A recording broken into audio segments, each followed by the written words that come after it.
Good afternoon. I'm here to do a program on organic yard care. This is part of the Environmental Matters webinar series with the City of Superior Environmental Services Division. And I'm Wendy Grethen. Today then we will talk about yards.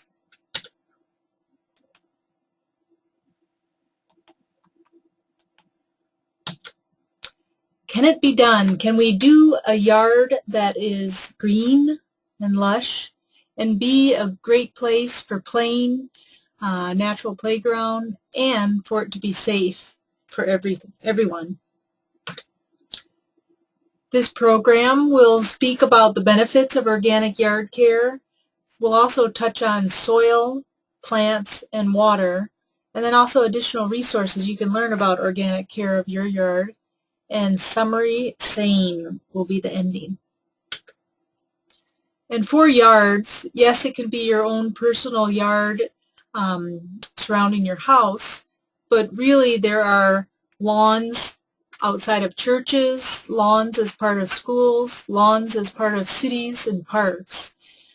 Within the City of Superior, we actually have an ordinance of no city department except the Nemadji Golf Course shall use or authorize use of pesticides in the City of Superior. So that's getting at that we are doing an organic method for care of the landscape. There also is within the code for the city sensitive areas, which include all lands within 300 feet of lands incorporating schools, daycare centers, hospitals, medical clinics, nursing homes, playgrounds, parks, and other similar public areas, as well as navigable waterways and wetlands. We especially want to keep chemicals, pesticides out of those areas. Well, let's get into plants. Plants need sunlight, nutrients, and water. And here we are in Superior, where the temperature range throughout the year can be up in the 90s, but sometimes in the year it's below zero and even down to minus 30. The actual growing season within our area is about 80 days per year, and sometimes less. The average annual temperature is 39. Few facts about turf areas, lawns. 30 to 40 million acres of land in the U.S. are devoted to turf grass, and 30 to 60% of water consumption during the summer months goes to watering lawns. And the amount of fertilizers and pesticides equals 70 million tons of fertilizer and 90 million pounds of pesticides. And this adds up to money. There's a cost to all that. The average 1 acre lawn costs $400 to $700 per year to maintain, and it also is a time investment, about 40 hours per year for doing mowing activities. As Americans in general, over $1 billion each year is spent on lawns. Native landscaping, on the other hand, can reduce expenditures because you're not using gas for lawnmowers, you're not as often, you're not doing fertilizers, you're using less water, little to no pesticides, as well as just having more time to do other activities.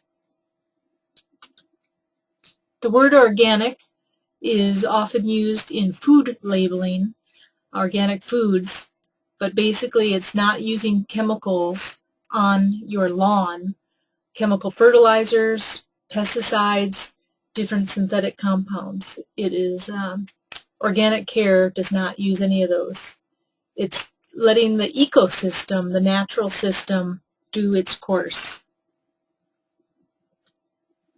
The benefits of organic lawn care is that it's safe for children, safe for pets, safe for the insects, pollinators. There's growing concern of decline of bee populations, and organic care makes that safe for them. Safe for environment, including waterways, and it's basically good for the community Also, edible gardens are not at risk.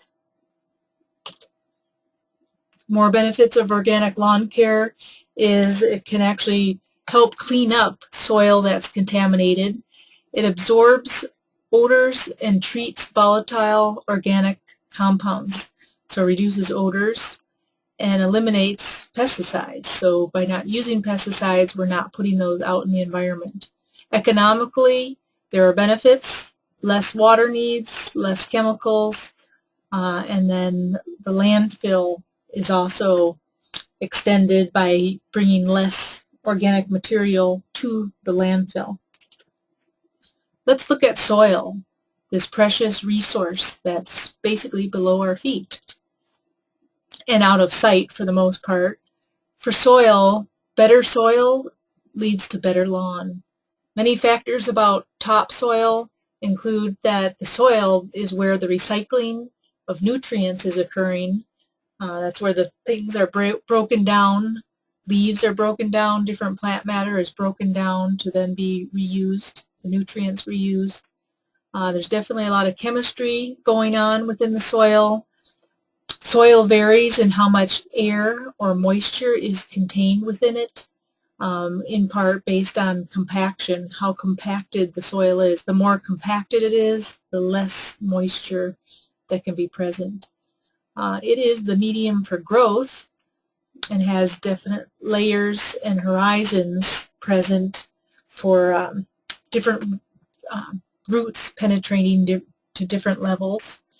And soil has definite inorganic material, rocks, minerals, clay, sand, and the organic material, broken down leaves, different compounds are adding the good carbon and nitrogen sources within the soil. It's also very much a living environment, lots of life that are doing the recycling.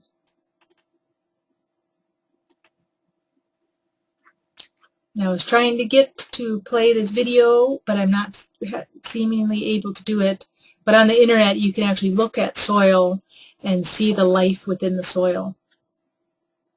For soil health, farmers, the farming community is well aware of the importance of soil. They don't want soil to be out in the open, so it's actually good to be having the plant matter covering the soil. Plants added nutrients to the soil, part of the cycling, and ecologically there's healthy soil, helps for growing healthy plants, plants that are able to defend themselves and not have diseases and different things that might lead to the need for some chemical use.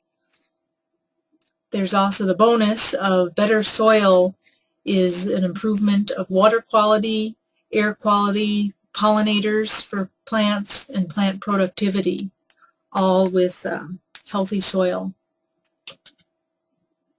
To really test soil, you can send samples down to Madison. There's a lab there that will test your soil or test your compost. There's also home kits you can get to analyze factors about your soil. Here's a map of the state of state of Wisconsin, of the different pH levels present, and you can see up in the north here where we are, up in Superior, the pH is 6.2, which is slightly acidic. And there can be some amendments people can do to change the pH of their soil, either making it more acidic for certain types of plants or changing it to be more neutral. With soil, one thing that can greatly enhance the productivity of the life in the soil is by aerating it. Compacted soil is not good for plant growth, and soil does get compacted as people walk on it, do different activities on it. It saves money on watering lawn. If you've aerated your lawn, it's opening it up and having the water reach areas. It develops thicker turf. Roots grow better, deeper, more of a network of roots to access water, so again, needing less water. And when a lawn is freshly or recently aerated, that's also a good time to plant seeds. Also with aerating, you have less anthills and less weeds coming in as the main lawn is healthier and more vibrant and out-competing the competitor weeds. It's overall a healthier lawn. When should you aerate? Fall, coming up right now, or spring, or both. Basically before the ground is too hard, when it's not frozen and when it's not too dry. Another thing you can do to soil is add compost, which is basically organic matter to soil. This helps what's called the cation exchange capacity, or the soil's ability to retain nutrients. It's very important for the nature's recyclers. Again, it's the organisms that help soil do what it does for plant growth. A word connected with soil, since we're in the soil section, is tilth, and that refers to the particle size, moisture content, degree of aeration, rate of water infiltration, and drainage. So there's many different aspects about what soil is, and there's things that we can do to change it, such as adding the compost so more moisture can be within it. So different ways to improve it, but you need to know what you have. And you can be doing your own composting at home using leaves or clippings from the lawn. And you can basically make your own using a small fenced area, or make wooden sides, put up a pallet, making 3 sides. You can also do the approach of having multiple bins to give more room to move materials when they're in different stages of decomposition. And when you have the dark material, you have great soil compost ready to enhance your lawn. Now for plants. Seeds, we want to grow plants. If you use plants or seeds adapted to our climate, very important. Some places actually sell a formulation of a blend to be winter hardy. Some are shade tolerant. If you know you have some big trees in the area and your yard is mostly in the shade, then certain plants will do well under those conditions. You do not need to dig up your yard to make a switch to the proper plants. In fact, you can add the seeds right over, called overseeding, and they will replace the lawn in time. Basically, we want plants that can have the roots going deeper so they can access water and make it through any drought conditions. So deeper roots is a healthier lawn. And the native plants will be another part that I'll be talking about shortly. We basically, the more native plants and adapted to our climate, the better they'll do. And if we have a poor match of plants in our area, then you'd have to try too much to compensate. You'd have to keep watering, give it more and more attention, versus the plants that are suited here do much better. And with this, I'm referring to not only grass, but if you do have any sections in your yard dealing with native plants or shrubs or trees. Something else about the lawn is you want to be raising the blade of your lawnmower. Set it about 3 inches. Don't cut it too short. Make sure your blades are sharp, and again, keep the grass 3 inches or more. Longer grass shades out weeds.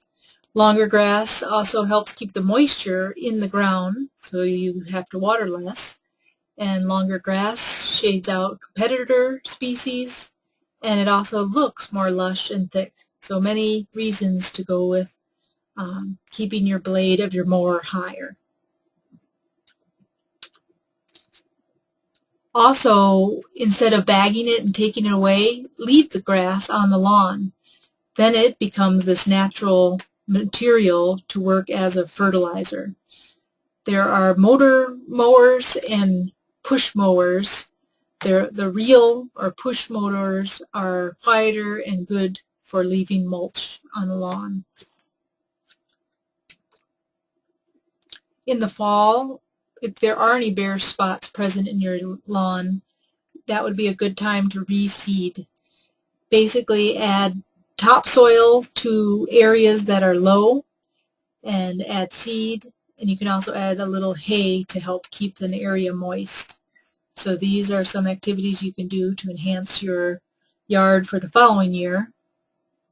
Fertilizing is also a possibility, and compost makes a great fertilizer.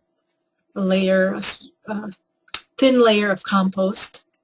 Overseeding is adding grass seed to your lawn, and it'll replace weed seeds. So if there are any bare patches present in your lawn, tossing in some seeds will help to enhance the lawn and fill in those patches by next year. Because we will like to use our lawn, pets like to use it as well as people. For fertilizers, there are organic fertilizers which work on a slow release method, kind of like eating good healthy food. It's not a quick rush, a quick dose of power growth. Instead, it works over time. Natural compost layer, adding that in the fall, gives a best amendment, a very good solution to adding more nutrients, which is not only nutrients, but also living things will be coming with it too. And compost you might have made yourself. Basically, you want to spread about a 1/4 inch thick layer, smooth it out. A good time to do it is after you've recently aerated the soil, and you want to keep the organic matter to about 5% to get it that way, rather than so then your plants can grow in a more healthy way. Thatch is something you want to, thatch can build up due to soil compaction, acidic soils, heavy clay soils, and for solving that, what you need to do is aerate the lawn. Add a top dressing of about an 1/8 inch layer of soil after aeration. Make sure the soil temperature is neutral. Add a pelleted compost can be a good solution for the thatch, and then just adding seeds to take care of any competitor species and keep your lawn, getting your lawn to a more rich composition. And for preventing weeds, one way to do it is make sure you have done things where the plants that you want, the lawn you want, is out competing any weeds. And that's going to happen when there's good soil, when the roots are growing well, in a nice aerated condition, when you've added seeds, overseeded an area, and then as you keep the grass slightly higher and cut high when mowing, that'll also help shade out competitors. Here's some examples of the approach for getting rid of weeds. We can actually pull them out, mechanical removal, go in and remove those dandelions one by one. Another approach, which does not use chemicals, is to use boiling water. I was reading about references of someone after boiling pasta and they have leftover hot water, to take that hot water and go put it on a weed area, and that would kill off some of the competing weeds. There's a vinegar-based way to handle and remove some of the pest species or competitor weeds. Corn gluten is a material that inhibits seed germination, but you do have to be careful with that also would inhibit grass seed or the plant that you want. So you need to do that in a strategic manner. And then as last resort, you can start over if it's so overtaken by weeds, and basically cover it with a landscape cloth, let it sit, let it all die back, or dig it under. For your lawn, you might be having lots of green grass, but also incorporating shrubs and trees, whether in the perimeter of your yard or a tree right in the middle. Those are good ways to add, again, preferably native plants to the area, that'll be good for your lawn and make a nice area in your yard. Native plants are fantastic and can also be put into a setup to make a rain garden. If you have a low area in your yard where the water is draining, or if you take the drain pipes coming down from your house and direct that flow from stormwater into the space and make a rain garden, then the plants will handle and filter and clean the water. You can add some vegetable gardens. Why not grow food, fresh homegrown food right in your yard? That's another way to use some of the space that you have. And shorelines, if you do happen to live on a river shore or a lake shore, definitely you want to have some native vegetation along the shoreline. You don't want to be mowing all the way up to the edge. There are different resources available for that, such as through the Wisconsin DNR. And locally, there's Leaning Pine Native is Paul has native plants for sale, and then the Master Gardeners also have a sale. Water, another part of growing things. You can improve water retention in your lawn and have less need for watering your plants if you use native plants. They're just more suited to an area. They can stand up to times when it hasn't rained for a while. When you mow your lawn, leaving the clippings on will actually add more natural fertilizer and a little bit of shading, and that will also help you use less water or require less water. And healthier soils, the plants grow healthier on their own. They're in a balance compared to needing more watering. If you remove the competitor weeds, that will require less water. And there also is for sale little crystals that basically absorb water and then slowly release the water. And these can be done in your house plants, adding these crystals, but they can also be done on a landscape scale and reduce your water by up to 50%. When to water, something about that is you only need to do it when it's needed. You don't need to be doing it ahead of time or on any regular schedule because it might not need it. So only water when it's needed. There are electronic soil testers that can give you a measurement of the moisture in your area, but you can also just dig into the soil with a screwdriver or a trowel and look at the soil or feel it with your finger, and the wetness should be down to about 4 inches. Another way to assess the need or lack of need for water is to step on the grass. And if it easily flattens, then you would want to water it. But if the grass pops back up after you step on it, then you do not need to water. And when to water, water when it's in the early morning or evening, in the cooler times of the day, so that there's less evaporation. When you're just water during the heat of the day, the water evaporates and you're not effectively watering and wasting water. Sometimes there are droughts, and an approach to watering to handle these situations is to do a longer session of watering. Less often, but longer sessions. That allows for better, deeper, thicker root growth.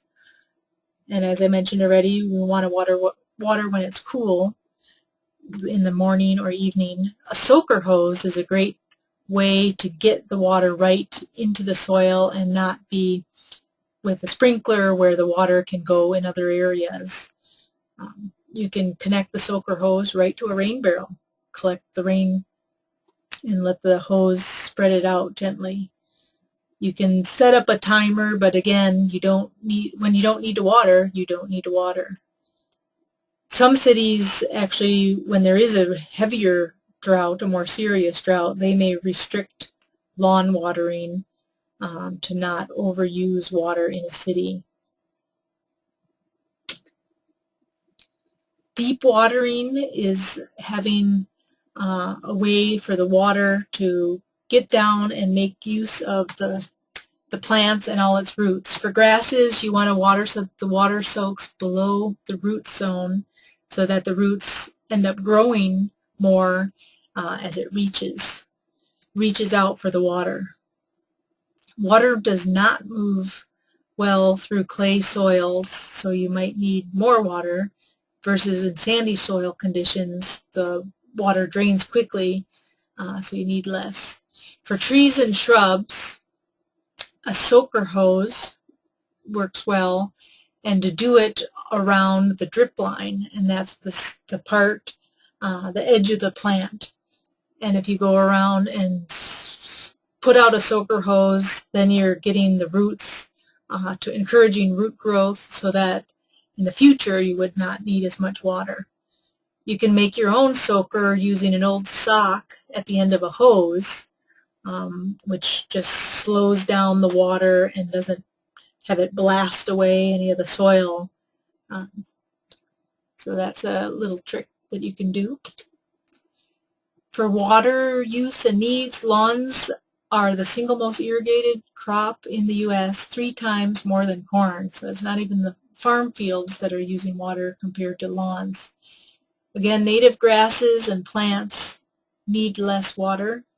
You can use the downspouts from your house as a water source, and just by decreasing your lawn size, whether you put in a tree, shrubs, perhaps a little gravel patio, different areas, and have less lawn, then you would need less watering over time.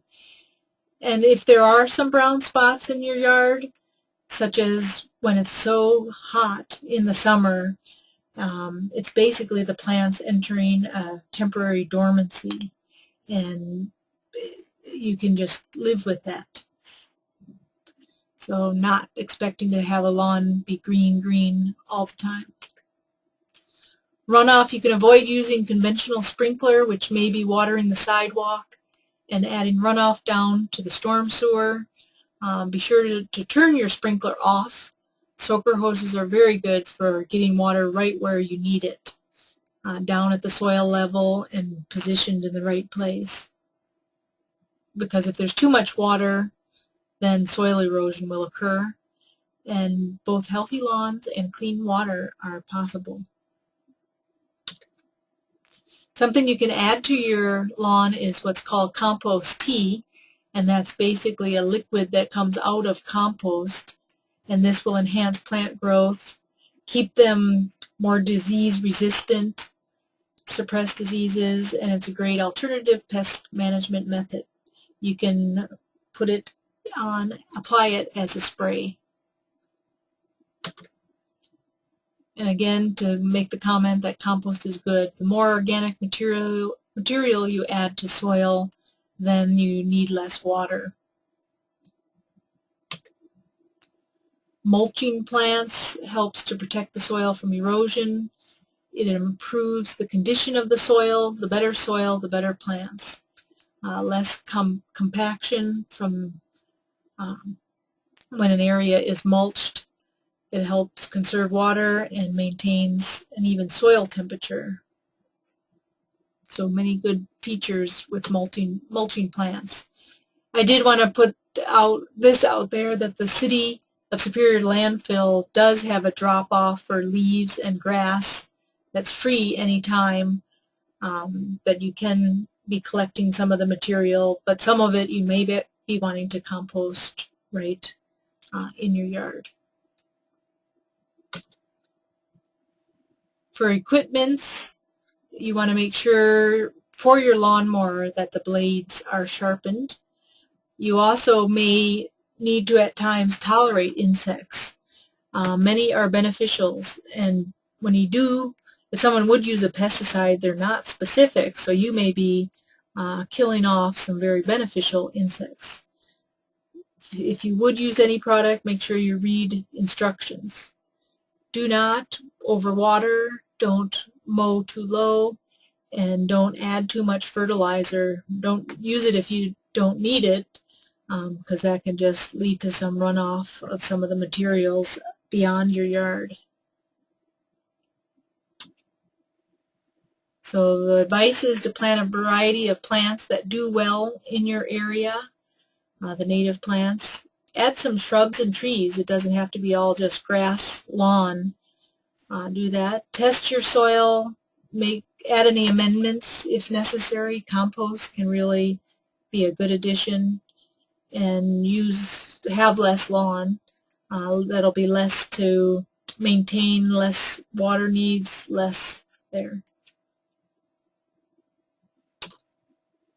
And the summary saying is to water deep, mow high, and let the clippings lie. Here's some resources. There are organic gardening magazines available, different websites to help again bring out organic care tips. The extension, UW Extension, has the Master Gardener program. I liked seeing this little calendar about safer pest control. That was again reminding you to sharpen your lawnmower blade, when to aerate, when to overseed, different things that you can do during different times of the year, in the spring versus right in the summer versus the fall. Different clubs, there are local tours, Flower Society, PBS has a great gardening program where you can ask a gardener different questions.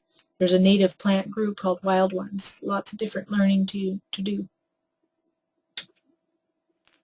And then I did want to just throw this in here. Coming up next Tuesday is Pollution Prevention Night at the Superior Public Library.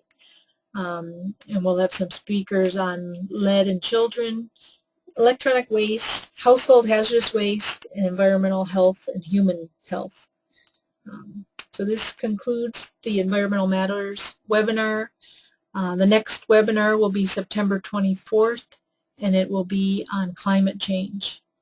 Thank you, and all our webinars are archived for listening to later on. Thanks very much.